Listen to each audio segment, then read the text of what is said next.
Fala pessoal, tudo bem? Hoje eu vou falar a respeito de sobrecarga de trabalho, sobrecarga de atividades no gerente de projetos.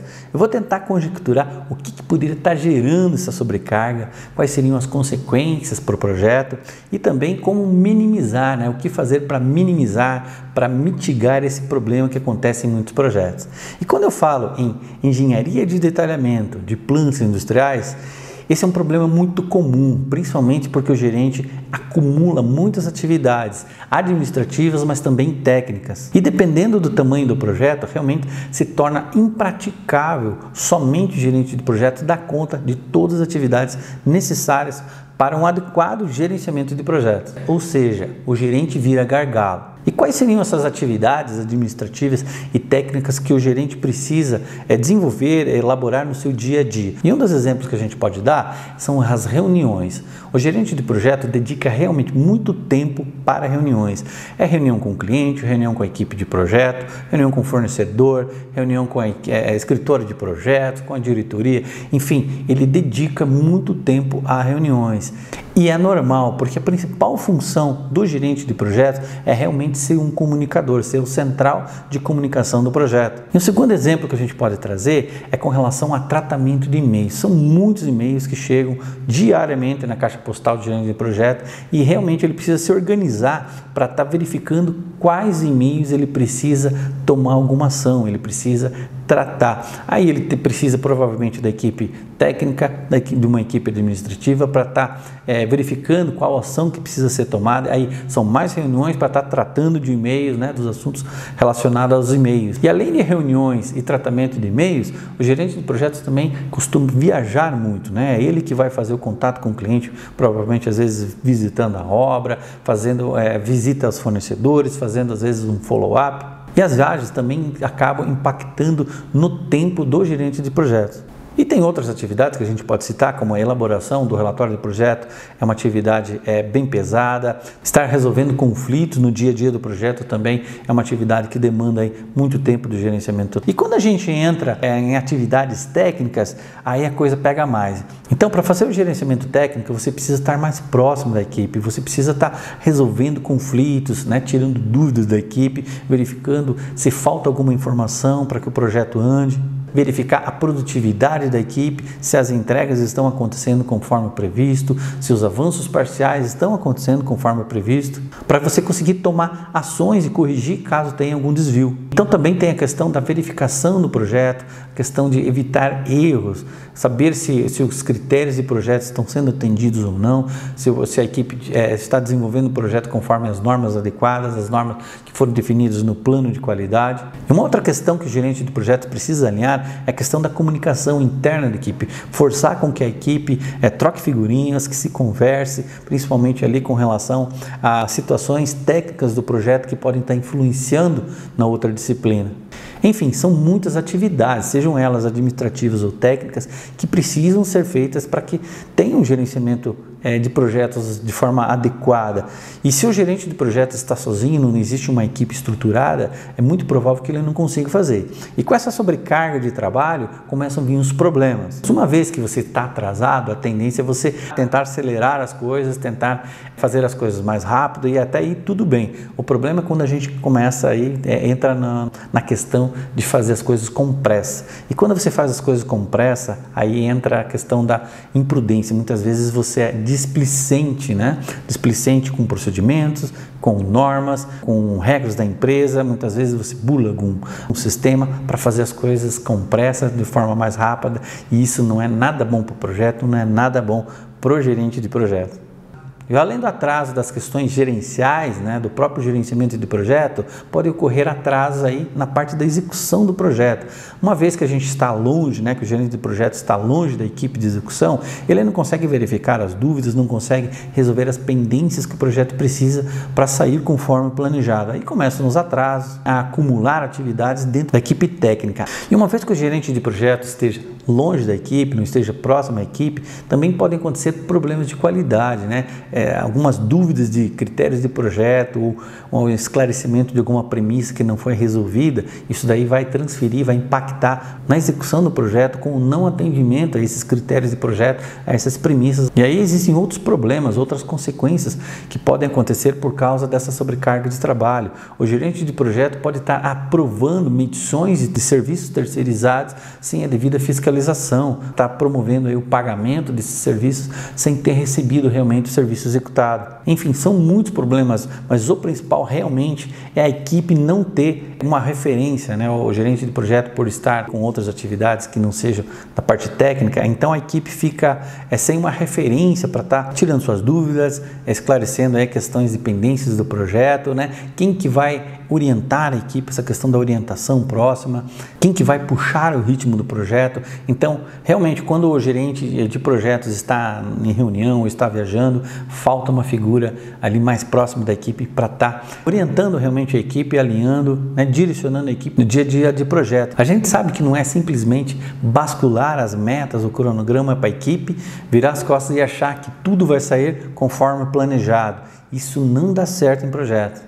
A equipe precisa ser orientada, ela precisa ser direcionada e a equipe também precisa ser cobrada, né, pelas metas para que se atinja ali os objetivos do projeto. E alguém pode pensar assim, faz parte do gerente de projeto ter a qualidade, a competência de saber lidar com um grande volume de informações, com um grande volume de atividades. Isso realmente é até um pré-requisito do gerente de projeto. Porém, existe um limite e se não tiver uma equipe adequada para o porte do projeto, realmente ele não vai dar conta. E diante de todos esses problemas, o que a gente pode fazer, né, para mitigar, para tentar minimizar isso? E a primeira coisa é a questão da delegação. O gerente de projeto delegar as atividades. Aquelas atividades que não dependem 100% dele, ele pode estar delegando, né, para uma equipe auxiliar, para uma equipe de gestão de projetos. Mas eu quero falar a respeito de uma forma de delegação, até certa forma de uma terceirização, que seria aí a divisão, né, das atividades do gerenciamento de projetos em atividades administrativas e atividades técnicas e está compartilhando com alguém, está dividindo essa carga com outro gerente. Como assim 2 gerentes? Realmente é isso. Enquanto um cuida das questões administrativas e tem foco no cliente, o outro tem a responsabilidade por resolver as questões técnicas e tem o foco na equipe. Eu falo em 2 gerentes porque é isso mesmo. Ambos precisam ter o mesmo nível de responsabilidade e autoridade. E ambos também precisam ter aí certa experiência e nível de maturidade para que a tomada de decisões dele visem sempre o resultado do projeto, o objetivo do projeto. Por exemplo, se o gerente administrativo negociou um prazo com o seu cliente para realizar determinada atividade e não consultou o gerente técnico, muito provável que essa decisão vai impactar nas atividades, né, de gerenciamento do gerente técnico lá na execução. Muito provável que ele tenha que atrasar alguma atividade, alguma entrega, ou até mesmo esse prazo pode ser muitas vezes não factível para a realização da atividade no prazo que foi negociado. E da mesma forma, um outro exemplo, se o gerente técnico decidir realizar o projeto de uma alteração que o cliente solicitou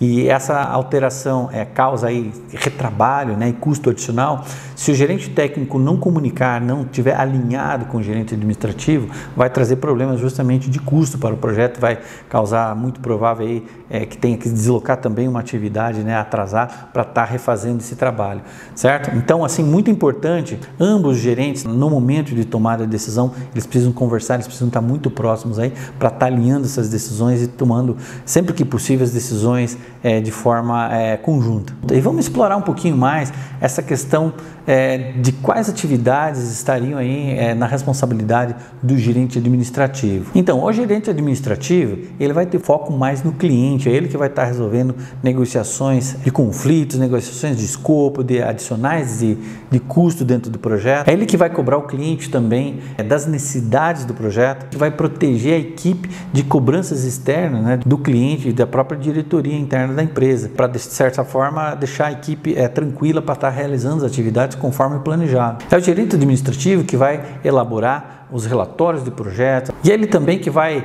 organizar, que vai registrar toda essa questão de alterações de projeto, essas questões que envolvem aí adicionais de custo. O gerente administrativo também cuida de toda essa questão de hardware, de software, de recursos, né, necessários para o desenvolvimento do projeto, estações de trabalho. Também vai estar realizando as aprovações das medições de serviços terceirizados, aprovações de pagamento. É ele que tem que garantir aí a questão da mobilização dos recursos humanos dentro do projeto conforme planejado. E é ele que vai estar estabelecendo aí a questão da comunicação também, trazendo e apresentando para a equipe de forma clara quais são as metas, quais são os objetivos do projeto, comunicando a questão, por exemplo, dos eventos de pagamento, aquelas entregas que não podem atrasar de forma alguma, porque senão compromete aí questões de recebimento. Então a gente trouxe alguns exemplos de atividades do gerente administrativo. E quais são as atividades referentes ao gerenciamento técnico? Então o gerente técnico ele tem um foco muito maior na equipe, um foco muito mais interno.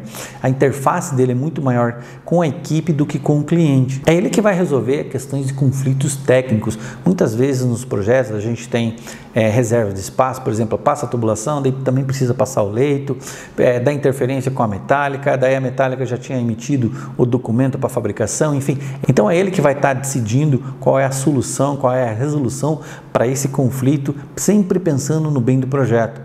O gerente técnico também tem a responsabilidade de garantir a comunicação interna entre as equipes, fazer acontecer a interface entre as disciplinas. É ele que organiza as prioridades e as emissões dos documentos. É ele também que promove aí os reviews, as reuniões técnicas de alinhamento. Enfim, o gerente técnico ele tem que estar mais próximo, fica no dia a dia junto da equipe, orientando, fazendo o acompanhamento técnico, aprovando e comentando a documentação que está sendo emitida, muitas vezes garantindo a aplicação dos critérios de projeto. É ele que dita o ritmo do projeto de acordo com a consistência das informações recebidas da engenharia básica. Enfim, eu trouxe alguns exemplos das atividades administrativas e técnicas para que a gente consiga comparar, né, e consiga entender qual seria o foco do gerente administrativo e qual seria o foco do gerente técnico. E quais são os requisitos necessários para que essa forma de gerenciamento funcione? Claro, a primeira é justamente a aprovação da diretoria. Uma vez que a gente tem 2 gerentes praticamente,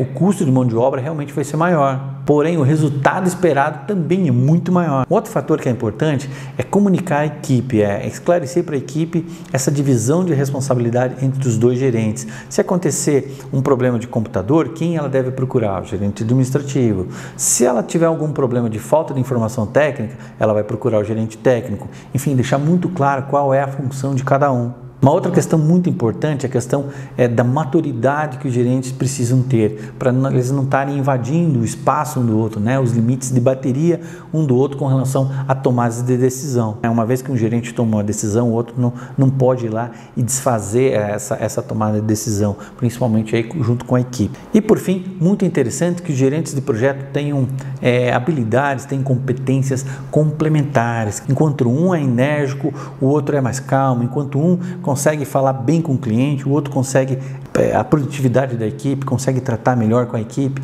enfim, que essas competências sejam complementares. Essa é uma boa opção quando o gerente de projeto está com sobrecarga de trabalho, com muitas atividades, né? Quando ele vira gargalo, ele não consegue realmente realizar todas as atividades necessárias para o gerenciamento de projeto.